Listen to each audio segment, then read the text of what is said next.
welcome back to A Better World. This is your host, Mitchell J. Rabin, and I'm very glad you're joining us again today. Today we are going to continue with an interview that was done very recently in New York City with one of the leading physicists really of the world, certainly one of the most passionate that you'll come across, and that is Nassim Haramein. And Nassim lives in Hawaii. He works with a team of scientists through something called the Resonance Project. And I'd recommend that you go to www.theresonanceproject.org and you'll see some pretty amazing things. Nassim has been teaching really across the country and elsewhere for quite some time, sharing his elevated understanding of physics and its application in the real-world setting, especially to the times in which we're currently living. A lot of his work shows the through line, if you will, through physics of ancient civilizations to our own, and the intelligence and where it came from of those headsets, those civilizations, as well as, God knows, everywhere else that we haven't yet spoken of. So, enchanté. Enchanté. Pleasure to have you. Great to be back. I'm so glad. I'm so glad.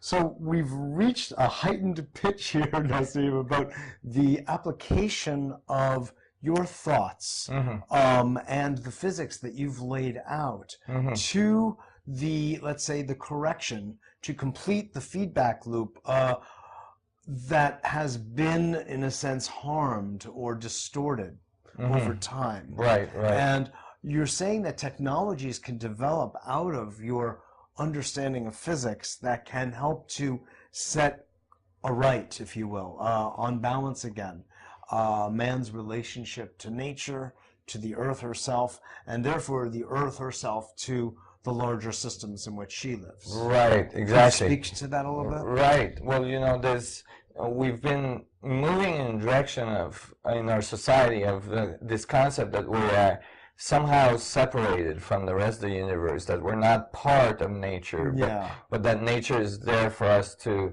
use and so on, and in bizarre Cartesian concept. Yeah, and in some ways, you know, abuse, and you know, and I think it's a natural step in the evolution of a society. But now we've reached a point, and this point is a combination of many things. It's a natural cycle, you know, that comes from a natural movement of our solar system inside the galaxy, which brings about changes that forces humanity to like move forward and extend their thought into a deeper level of understanding of nature.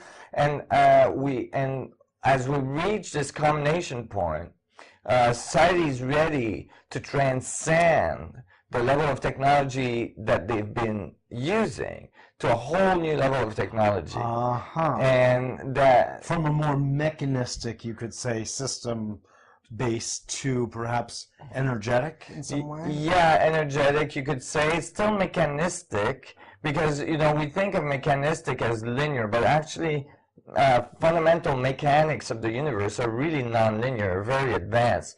So there's there's this possibility of this amazing, higher level understanding of the fundamental mechanics of the universe that's developing now. You know, we've had a fractured science on our planet. We've had a science that has constantly tended towards breaking things into pieces, thinking that if they could understand every piece, when they put the piece together, they would get a whole. But that's not quite the way it works. In fact, one must understand the whole conceptually and then derive the pieces. Exactly. And the word analysis from ancient Greek means to break down essentially into discrete parts. Right. But we all know that when you put it back together, Humpty Dumpty, etc., it doesn't work the same way. That's right. There's a synergy from all the systems put together. There's a morphogenic field,